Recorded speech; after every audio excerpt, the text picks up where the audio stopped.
Halo guys, David di sini, dan kalau kita lagi ngebayangin sebuah laptop yang biasanya muncul pertama di pikiran itu bentuknya kayak gini ya. Nggak jauh-jauh dari laptop kantoran macam Lenovo ThinkBook 14 ini. Udah standar laptop banget lah bentuknya. Atau kalau misalnya Anda masih berjiwa muda yang kepikirannya masih soal main mulu, yang langsung kepikiran itu mungkin laptop gaming yang ukurannya gede kayak Lenovo Legion. Biasanya antara dua jenis itu yang muncul di pikiran kalau kita lagi bayangin laptop. Pas kita lagi rencana mau beli laptop pun yang pertama harus ditentuin mungkin antara kedua itu dulu ya. Mau beli laptop ala kantoran atau laptop buat gaming nih. Karena itu lumayan nentuin cara kita pakainya. Kalau kantoran ya biasanya enak dibawa-bawa, desainnya nggak norak, cuma kurang di power. Kalau laptop gaming powernya luar biasa tapi biasanya nggak enak dibawa-bawa. Dan stylenya juga agak menarik mata ya. Keduanya beda banget lah, ibaratnya pas kita lagi mulai main game baru, pas kita lagi mau milih karakter, kita harus tentuin jobnya dulu, mau jadi apa nanti, tugasnya apa nih, habis tentuin jenisnya baru lanjut yang lain. Nah, di tahap pas mau milih laptop gitu, Anda pernah nggak sih kepikiran kalau jenis laptop itu nggak cuma antara kantoran atau gaming, tapi ada tipe laptop lain yang cara pakainya itu beda banget dari keduanya. Nih contohnya, Lenovo IdeaPad Flex 5i yang jenisnya biasa disebut laptop convertible atau laptop 2-in-1. Ciri-ciri paling utama yang harus ada di laptop 2-in-1 kayak IdeaPad Flex 5i ini ada di layarnya yang bisa kita kontrol langsung pakai sentuhan tangan alias touchscreen. Di laptop yang biasa juga bisa ada sih, tapi itu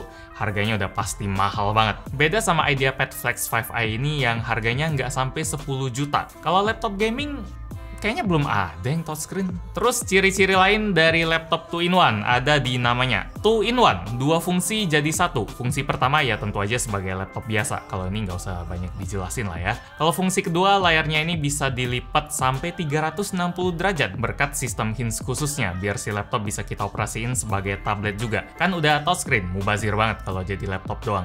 Sistem operasi Windows 10 asli yang udah jadi bawaan laptop ini pun bakal otomatis ganti ke mode tablet pas hinge-nya kita lipat lebih dari 180 derajat. Nggak perlu repot switch manual lagi pakai klik-klikan di option. Lenovo juga kelihatan niat lah buat ngasih pengalaman touchscreen yang semaksimal mungkin ke pengguna IdeaPad Flex 5i. Soalnya di paket penjualan kita ada dikasih Lenovo Digital Pen juga, sebuah stylus. Jadi serasa dikasih alat tambahan buat manfaatin layar touchscreen-nya ini. Contoh simpelnya kita jadi bisa manfaatin mode tabletnya buat nyatet pakai tulisan tangan di aplikasi kayak Microsoft OneNote dan lain-lain. Buat mahasiswa yang rajin nyatet pakai metode gini, laptop model 2-in-1 jelas punya nilai plus banget. Nggak sedikit loh mahasiswa yang punya hobi nyatet gini, sampai ada yang bikin review, mending OneNote atau aplikasi lain buat nyatet. Biasanya yang rajin nyatet gini jurusannya kedokteran sih. Kalau di Lenovo IdeaPad Flex 5i mungkin kita bakal otomatis milih OneNote ya, karena langsung bisa ditemuin di laptop ini dari awal, gratis. Di paket penjualan nih laptop kita memang udah dikasih Microsoft Office Home Student 2019, original pastinya. Yang berlaku selamanya, bukan langganan, jadi nggak usah pusing nyari lagi. Mau Word, Excel, PowerPoint dan lain-lain juga ada. Oh iya, ngelanjutin soal Lenovo Digital Pen tadi, buat powernya dia pakai satu baterai A4 dan dia ada dilengkapin holdernya juga yang didesain buat ditaruh di slot USB Type A biar nggak jauh-jauh dari si laptop. Jadi misalnya kalau kita lagi mau tanda tangan dokumen langsung di laptop atau ngapain yang perlu pennya cepat, kita nggak perlu ribet nyari lagi, udah kecantol di sini.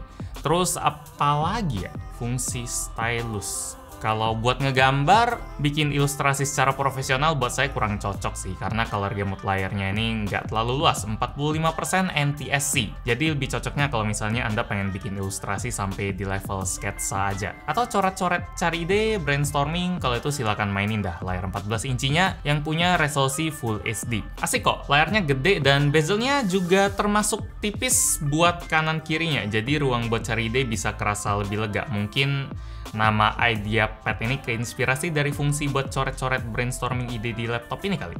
Terus nama padnya kayak catatan gitu, keinspirasi dari bobotnya yang nggak terlalu berat sih, ini 1,5 kilo aja dan dia lumayan tipis juga. Nah, dalam laptop yang bobotnya 1,5 kilo dia isinya apa aja sih? Mesinnya gitu, baterainya Buat dapur pacunya, Lenovo IdeaPad Flex 5i punya 3 varian prosesor ya. Ada yang pakai Intel Core i3, i5, dan i7. Yang kita bahas sekarang yang varian paling terjangkau. Dia pakai Intel Core i3 1005G1 generasi ke-10 dengan Intel USD grafik, RAM 8GB DDR4 yang udah disolder, nggak bisa di-upgrade lagi, dan SSD M.2 PCIe yang kapasitasnya 512GB. Kalau kita iseng tes core CPU-nya di Cinebench, dia dapetin skor 448.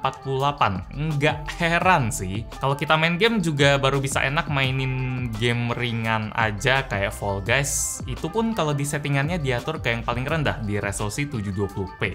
Dan yang low punya. Main CSGO di 720p very low juga rata-rata dapat 40-50an FPS aja. Power memang bukan bagian yang diandelin laptop ini lah, apalagi yang varian i3. Kelengkapan port pun kelihatan standar aja. Nggak ada yang dilebihin, tapi untungnya nggak ada yang dikurangin juga. Di sebelah kanan ada 2 port USB Type-A, ada SD card slot, dan tombol power. Terus di sebelah kiri ada port HDMI, DC-in, USB Type-C, dan audio jack. Kalau layar laptop ini kita buka, kita juga bisa nemuin privacy shutter di webcamnya. Udah khas Lenovo banget kalau ini. Dan ada fingerprint reader juga, biar sistem keamanannya lebih praktis. Yang agak beda dari laptop ini ada di soal penempatan speakernya ya, yang ada di sebelah kanan kiri keyboard. Posisi kayak gini lebih bagus karena suaranya langsung ditembakin ke telinga kita. Walaupun kualitas speakernya sama kayak hardware-nya itu nggak jauh beda sama laptop lain, suaranya jelas lebih bagusan yang ini karena arah nembaknya itu lebih frontal langsung ke kita kalau kita pakai mode kayak gini. Ini salah satu nilai lebih buat Lenovo IdeaPad Flex 5i. Cuma ya balik lagi lah, kalau mau ngomongin bagian yang paling unik dari Lenovo IdeaPad Flex 5i ini, yang buat saya jadi pembeda banget, ada di sistem convertible-nya ini, yang bikin bentuknya jadi bisa macam-macam. Jadi kayak laptop biasa dia bisa kayak gini. Terus bentuk segitiga kayak tenda juga bisa. Jadi mungkin buat itu ditunjukin kayak gini kali ya. Terus kalau misalnya kita mau taruhnya kayak gini juga bisa, cuma keyboardnya ya jadi alas sedikit, nggak kena-kena banget, cuma ya agak nyentuh bagian meja. Dan kalau kita pengen jadiin tablet, kita tinggal lipat kayak gini aja. Body sama engselnya kuat kok. Jadi harusnya Anda udah nangkep lah ya, apa bedanya IdeaPad Flex 5i ini sama jenis laptop yang biasa atau yang gaming punya. Fungsi unik di bagian touchscreen plus fleksibilitas layarnya yang bisa dilipat sampai jadi tablet bakal jadi faktor penting. Apakah Anda mending milih nih laptop atau enggak? Kalau cocok, Anda ternyata butuh, silakan ambil. Kalau enggak, silakan ambil laptop normal yang lebih fokus sama satu bentuk aja. Minimal Anda udah ngelihat semua pilihan yang ada. Yang penting udah tahu lah, jangan pas udah beli jenis yang lain terus baru nyesel karena belum tahu ada laptop jenis 2-in-1. Itu aja sih yang paling penting. Kalau soal fitur lain udah kita jelasin semua. Laptop ini nggak jauh beda sama laptop Lenovo lain. Dia tetap dapat layanan premium care 2 tahun hanya dengan scan barcode yang ada di dekat trackpad ini. Ada accidental damage protection juga yang nggak cover kerusakan yang nggak disengaja. Ada dapat Microsoft Office Home and Student 2019 sama Windows 10 original. Demikian review dari Gadgetin buat Lenovo IdeaPad Flex 5i. Like kalau Anda suka dengan video ini, dislike kalau nggak suka, dan kita ketemu lagi di video selanjutnya. Yo. Buat thumbnail bagusan mana ya? Ini keren. Ini juga keren. Beda gitu.